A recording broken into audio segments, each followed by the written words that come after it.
One piece உள்ள ஒரு பைரட்டோட உண்மையான சக்தி அவங்களோட கேப்டன் கிடையாது, அவங்க பின்னாடி நிற்கிற அந்த க்ரூ தான். ஒரு சில க்ரூஸ் வந்து கண்ட்ரிஸை ரோல் பண்ணுவாங்க, ஒரு சில க்ரூஸ் வந்து யங்கோஸை சேலஞ்ச் பண்ணுவாங்க. பட் ஒரு சில க்ரூஸ் இருக்குது, அந்த க்ரூஸ் வந்து வேர்ல்டு கவர்மெண்ட் ஹிஸ்ட்ரிலேருந்து அழிக்கணும்னு நினைக்கும், பிகாஸ் அவங்க செஞ்ச செயல் அப்படி.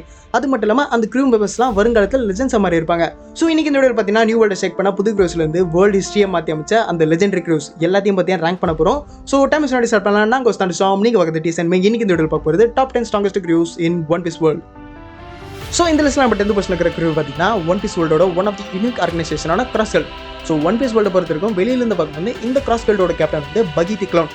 பட் ஆக்சுவல் பவர்ஸ்னு பார்த்தீங்கன்னா வேர்ல்ட்ஸ் ஸ்ட்ராங்கஸ்ட் ஸ்வாட்ஸ்மேனான டிராகுலா மியாக். அதே சமயத்தில் ஒன் பீஸ் வேர்ல்டோட one of the most notorious mastermind and dangerous கேரக்டரான சர் crocodile.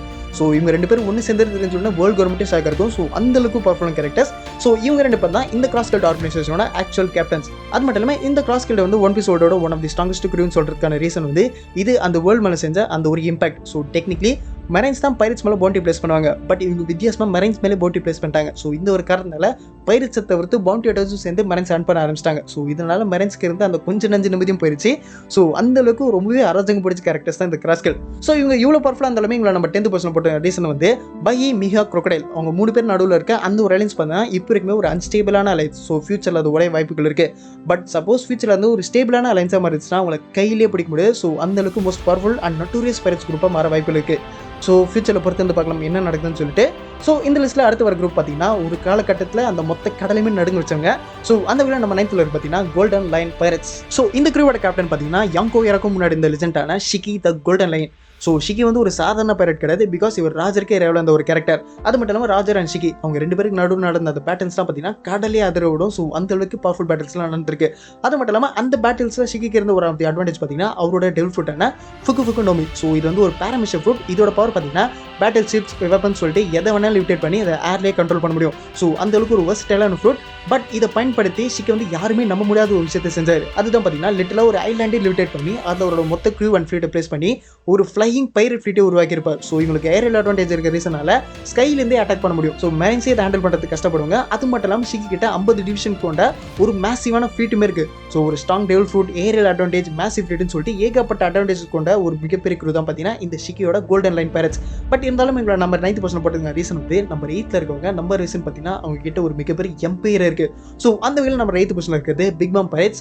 ஸோ இந்த க்ரூவோட கேப்டன் வந்து எல்லாருக்குமே தெரியும், ஒன் ஆஃப் தி ஸ்ட்ராங்கஸ்ட் யாங்கோவான Charlotte Linlin AKA Big Mom. So இந்த க்ரூவோட பேஸ் பார்த்தீங்கன்னா டோட்டலாண்ட். ஸோ டோட்டலாண்ட் வந்து பல ஐலாண்டுகள் ஒன்று சேர்ந்து உருவாக்கப்பட்ட ஒரு மிகப்பெரிய எம்பையர். அது மட்டும் இல்லாமல் இங்கே இருக்க ஒவ்வொரு ஐலாண்டுக்கும் ஒவ்வொரு தீம் இருக்குது. Like chocolate island, candy island, biscuit island சொல்லிட்டு ஒரு கலர்ஃபுல்லான வேர்ல்டு. பட் இந்த கலர்ஃபுல் வேர்ல்டு பின்னாடி ஒரு டார்க் சீக்ரெட் இருக்குது.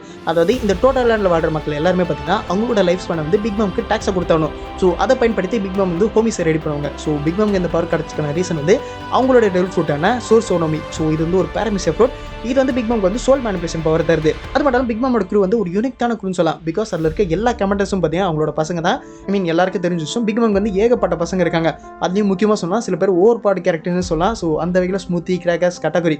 ஐ மீன் கட்டாகுரிலாம் சூப்பரான கேரக்டர். பிகாஸ் அப்சர்வேஷனை பயன்படுத்தி ஃபியூச்சரை பார்த்து சண்டை போடுற ஒரு கேரக்டர். ஸோ இது போல ஏகப்பட்ட பவர்ஃபுல் கேரக்டர்ஸ் வந்து பிக் மாம் க்ரூவில் இருக்காங்க. பட் பிக் மாம் க்ரூவோட ஆக்சுவல் அட்வான்டேஜ் பார்த்தீங்கன்னா அவங்களோட நம்பர் தான். பிகாஸ் அவங்களோட பசங்க 100கணக்கான ஆஃபீஸர்ஸ், 1000கணக்கான சோல்ஜர்ஸ் சொல்லிட்டு ஒரு மிகப்பெரிய எம்பெரிய பிக் மாம் க்ரூக்குள்ள இருக்குது. பட் இருந்தாலும் அவங்கள நம்ம 8th பொசிஷன் போட்ட ரீசன் வந்து நம்பர் 7th பொசிஷன் இருக்காங்க. பிகாஸ் அவங்களை பொறுத்த வரைக்கும் நம்பர்லாம் மேட்டர் கிடையாது, பியூர் ஸ்ட்ரென்த்துக்கே பேர் பண்ணுவாங்க. ஸோ அந்த வகையில் நம்ம 7th பொசிஷன் இருக்கிறது பார்த்தீங்கன்னா பீஸ்ட் பைரட்ஸ். ஸோ இந்த க்ரூவோட கேப்டன் எல்லாருக்கும் தெரியும், வேர்ல்ட்ஸ் ஸ்ட்ராங்கஸ்ட் கிரியேச்சரான கைடோ. ஸோ கைடோட டெவ் ஃப்ரூட் பார்த்தீங்கன்னா இனோனோமி மாடல் சிரியோ. ஸோ இது வந்து ஒரு மித்திக்கல் ஜோன் டெவ் ஃப்ரூட். இதை பயன்படுத்தி கைடோவில் ஒரு ஹியூஜ் டிராகன் ஃபார்ம் எடுக்க முடியும். அது மட்டும் இல்லாமல் கைடோட ஏம் பார்த்தீங்கன்னா வேர்ல்ட்ஸ் ஸ்ட்ராங்கஸ்ட் பைரட் ஆர்மி உருவாக்கணும்னு சொல்லிட்டு. ஸோ அதுக்கேற்ற மாதிரி அவரோட க்ரூமே பார்த்தீங்கன்னா செம ப்ரூட்டலாக இருக்கும். அதாவது கைடோட டாப் ஆஃபீஸர்ஸான கிங், குவீன், ஜாக், அது தொடர்ந்து டோபிராவஸ் எல்லாருமே பார்த்தீங்கன்னா ஏன்ஷியன்ட் ஜோன் யூசர்ஸ். அதை தொடர்ந்து இருக்க ஸ்மைல் ஆர்மி, அதாவது 500க்கும் மேற்பட்ட சோல்ஜர்ஸ் வந்து ஆர்டிஃபிஷியல் டெவ் ஃப்ரூட்ஸை பயன்படுத்தி அனிமல் ஹைபிரிட்டாக மாற்றி வச்சிருப்போம். ஸோ இந்த அளவுக்கு ஒரு பவர்ஃபுல் சோல்ஜர்ஸை வச்சுக்கிட்டு தான் பவர்ஃபுல் சாமரஸ் இருக்க அந்த வானோ ரீச்சுனா தன்னோட கட்டுப்பாட்டு கூட இத்தனை வருஷமாக கைடு வச்சுட்டு இருந்தா.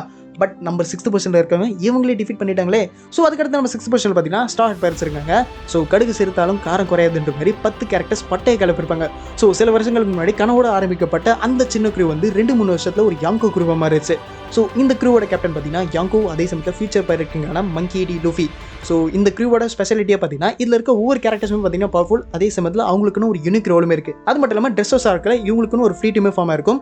அதாவது 7 பைரட் க்ரூ, ஹியூமன், ஜெயின், டிராஃப்ட்னு சொல்லிட்டு 5600+ சோல்ஜர்ஸ் இந்த க்ரூவில் இருக்காங்க. அது மட்டும் இல்லாமல் ஸ்ட்ரா ஹாட்ஸ் வந்து இது வரைக்குமே பார்த்தீங்கன்னா எனிஸ்ல போய் டெஸ்ட் பண்ணிட்டாங்க, 2 யாங்கோஸை டிஃபீட் பண்ணிட்டாங்க, ஈவன் கொரசைக்கிட்ட எஸ்கேப் ஆயிட்டாங்க.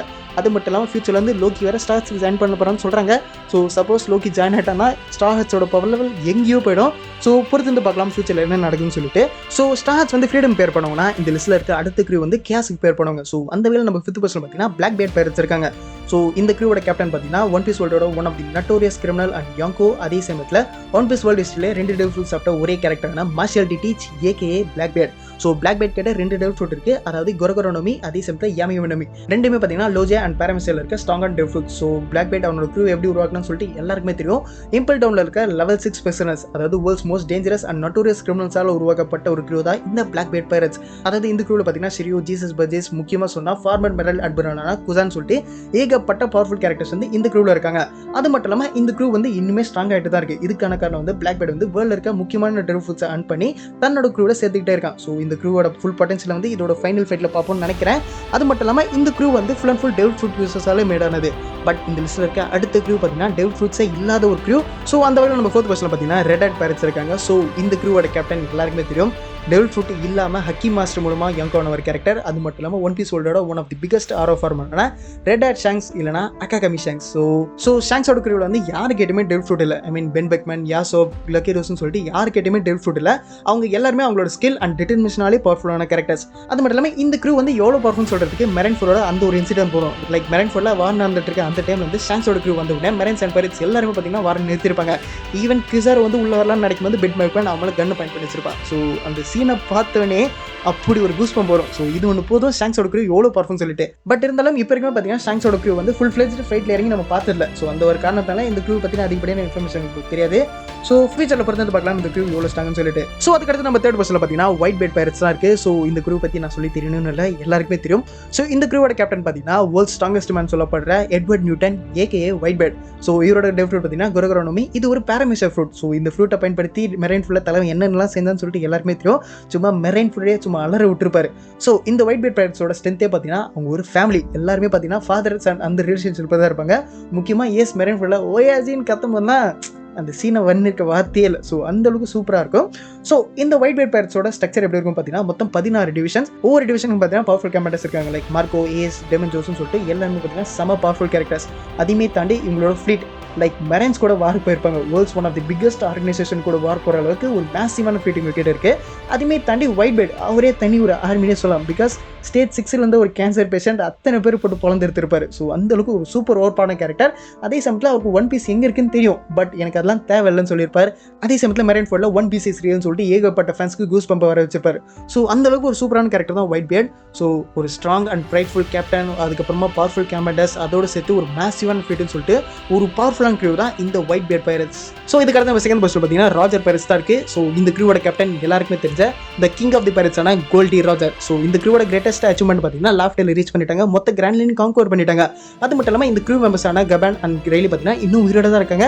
வயசாரிச்சு, பட் இருந்தாலும் மெரைன்ஸ் வந்து அவங்களுக்கு தொடர்ச்சிக்கே போயிடுவாங்க. ஸோ அந்த அளவுக்கு ஸ்ட்ராங்கான கேரக்டர்ஸ். அவங்களோட பிரைம்ல எவ்வளோ பவர்ஃபுல்லாக இருந்திருப்பாங்க. அது மட்டும் இல்லாமல் கவர்மெண்ட் யாருக்குமே தெரியக்கூடாதுன்னு நினைக்கிறேன் அந்த ஒயிட் செஞ்சுரி சீக்ரெட்ஸ். அதே சமயத்தில் ஒன் பீஸ் தான் என்னன்னு சொல்லிட்டு ஏகப்பட்ட உண்மைகள் தெரிஞ்ச ஒரு க்ரூனா அது இந்த க்ரூ தான். அது மட்டும் இல்லாமல் இப்போ நம்ம ஒன் பீஸில் பார்த்துட்டு இருக்க அந்த கிரேட் பைரட் ஆரம்பிச்சது இந்த க்ரூவோட கேப்டனான கோல்டி ராஜர். ஸோ அந்த வகையில் ஸ்ட்ரென்த் வைஸாகவும் சரி, ஹிஸ்டாரிக்கல் வைஸாகவும் சரி, one of the most important crew in One பீஸ்னா அது ராஜர் பைரட்ஸ் தான். ஸோ அந்த அளவுக்கு இம்பார்ட்டன்ட் க்ரூவே நம்ம செகண்ட் பொசிஷனா அப்போ நம்பர் 1ல இருக்கிறது யாரு? ஐ மீன் கிங்கே செகண்ட்ல இருக்காருன்னா அப்போ நம்பர் 1ல இருக்க லெஜெண்ட் யாருன்னு கேட்டிங்கன்னா Rocks Pirates. So One Piece world ஹிஸ்டரியிலே இருக்கிற மோஸ்ட் டேஞ்சரஸ் பைரட்ஸ்னா அது ராக்ஸ் பைரட்ஸ் தான். பிகாஸ் இதோட கேப்டன் ஒன் ஆஃப் தி லெஜெண்டான ராக்ஸ் டி செபக். இவரோட ஆம்பிஷன் வந்து மொத்த வேர்ல்டு ரூல் பண்ணிட்டுன்னு சொல்லிட்டு ஸோ அதுக்காகவே இந்த க்ரூவை பார்த்து ரெடி பண்ணார். ஸோ இதோட மெம்பர்ஸ் பார்த்தீங்கன்னா ஒயிட் பேட், பிக் மாம், கைடோ, ஷிகின்னு சொல்லிட்டு வருங்காலத்தில் யாங்கோ அண்ட் லெஜெண்ட்ஸ் ஆன அந்த கேரக்டர்ஸ் வச்சு தான் இந்த மொத்த க்ரூமே ரெடி பண்ணியிருப்பார். ஸோ க்ரூ மெம்பர்ஸே இவ்வளோ பவர்ஃபுல்னா அப்போ கேப்டன் எந்த அளவுக்கு பவர்ஃபுல்லாக இருப்பார் நினச்சி பாருங்களேன். ஸோ டெக்னிக்கலி ராக்ஸ் எந்த அளவுக்கு பவர்ஃபுல்னா இமோட இடத்துக்கே போயிட்டு இமோவை சேலஞ்ச் பண்ணியிருப்பார். ஸோ அந்த அளவுக்கு ஒரு ஸ்வாக் அண்ட் பவர்ஃபுல்லான கேரக்டர் தான் ராக் டி செபக். பட் என்ன காட் வெளியில் டோமிரோஸ் போட்டு விட்டாங்க.